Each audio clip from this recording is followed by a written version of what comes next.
प्रथम वर्ष कला हिंदी साहित्य के छात्र छात्राओं को आज हम द्वितीय प्रश्न पत्र में पूर्व में विवेचना की जा चुकी है साहित्य में आत्माभिव्यक्ति, उसी संदर्भ में विवेचन और उसकी व्याख्या प्रस्तुत कर रहे हैं कि वाणी जो है, वाणी के माध्यम से जो कर्म है वह क्या है, एक स्थूल रूप में, और सूक्ष्म रूप में क्या है, उसका आंतरिक भाव। ये दोनों ही जब तक एक दूसरे में नहीं समायोजित होते हैं तब तक उसकी विवेचना या आनंद की अनुभूति नहीं होगी। अर्थात आनंद तभी मिलेगा जब हम अपनी वाणी को स्थूल रूप देंगे, यानी एक मूर्त रूप देंगे, और वही मूर्त रूप हम स्वीकार करते हैं सुनने में और समझने में, और उसकी सूक्ष्मता के आधार पर हम आंतरिकता के भाव को स्वीकार करते हैं, तभी हमें आनंद की उपलब्धि होगी। अब देखिए, आनंद की उपलब्धि होने में उन्होंने क्या विचार व्यक्त किया, और लेखक ने यह माना है कि वह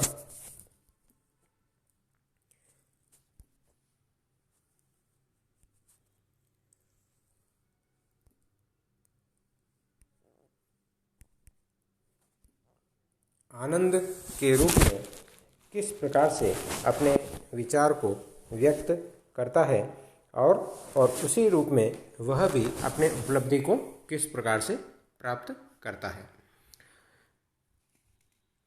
लेखक ने पूर्व में भी ये बताया कि वह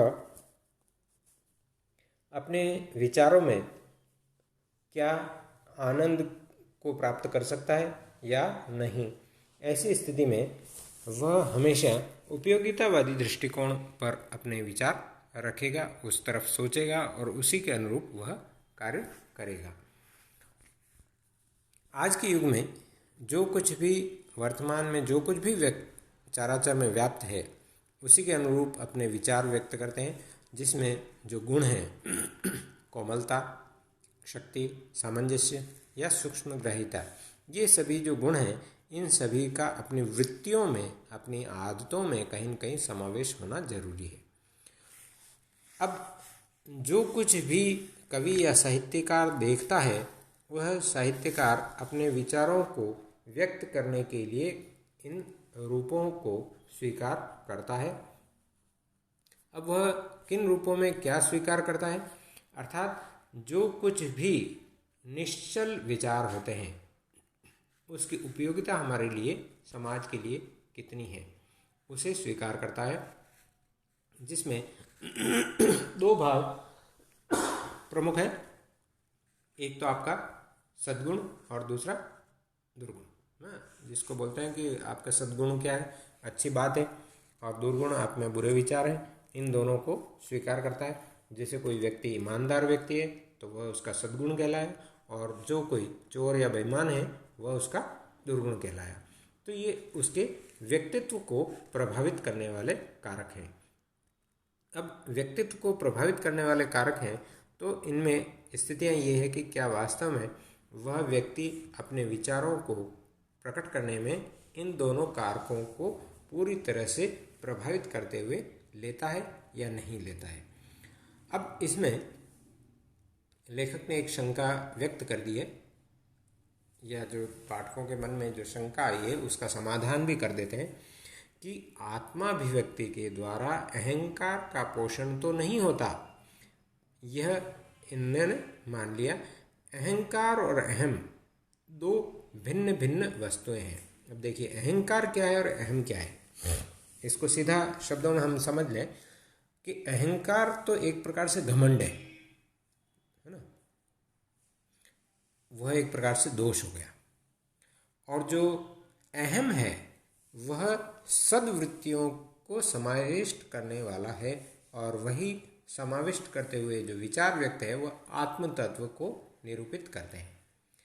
अहंकार और अहम में देखिए, मुझे ऐसा करना चाहिए, ये मेरा अहम बोल रहा है, और जैसे ही मैं ये करता हूँ अहंकार आ गया, मैं शब्द आते ही मुझे जब तक है तब तक तो आप अपनी बात को व्यक्त करते हुए सब कुछ कहेंगे, परंतु जैसे ही आपका अहंकार जब अहम बोल गया, फिर क्या होगा, आप कुछ दूसरों को नहीं समझते। कभी कभी होता है ना, मन में आ जाता है कि मैं सब कुछ कर लूँगा, मैं हूँ, मेरे में इतना दम है, मेरे पास इतना पैसा है, मेरे पास इतना ही है। अरे भाई, सब कुछ है, मान लिया, परंतु क्या तेरा सब कुछ तेरा ही है, दूसरों का नहीं है? तो ऐसी स्थिति में जो अहंकार आ जाता है, वहाँ उसका दोष उसमें छिपा हुआ रहता है।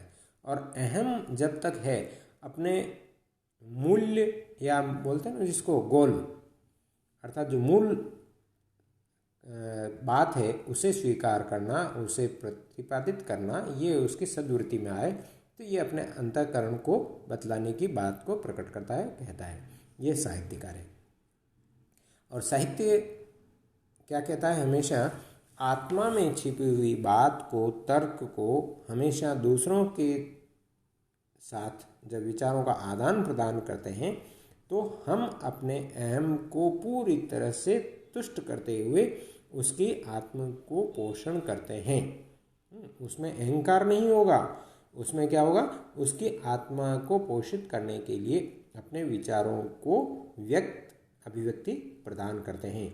अर्थात हमारा आत्म साक्षात्कार होगा और आत्माभिव्यक्ति उसी समय उस दंभ को हटाने का प्रयास करेगी। दंभ यानी अंदर जो छिपा हुआ जो घमंड है, उसको किसी प्रकार से स्थान नहीं देगी। और साहित्यकार में जो भाव होगा, वह अपने भाव को नहीं बल्कि सर्व समाज के विचारों को प्रकट करने के लिए एक गुण रखता है, और वह उसका प्रकटीकरण करता है, जिसमें सत, रज और तम, ये जैसे जो 3 गुण हैं, उसमें तमोगुण और रजोगुण, इन दोनों से ऊपर जो सतोगुण है, सद्गुण है, उसी के आधार पर अपने विचार को व्यक्त करता है। अब इसमें एक प्रसिद्ध साहित्यकार है जैनेन्द्र कुमार जी, उनकी भी बात इन्होंने कही, उनका भी तर्क दिया कि हमेशा वे बातचीत में यह स्पष्ट कर देते हैं कि साहित्यकार का अहम स्वभावतः अत्यंत तीव्र होता है। अब इस संदर्भ में उन्होंने जो तर्क दिए हैं, क्योंकि हमारे जैनेन्द्र जी हैं, ये भी एक मनोवैज्ञानिक, मनोविश्लेषणात्मक हैं, और ये भी इनके बहुत कुछ इस मनोविश्लेषण पर अपने विचार व्यक्त करते हैं। यह हम आगे लेते हैं। धन्यवाद।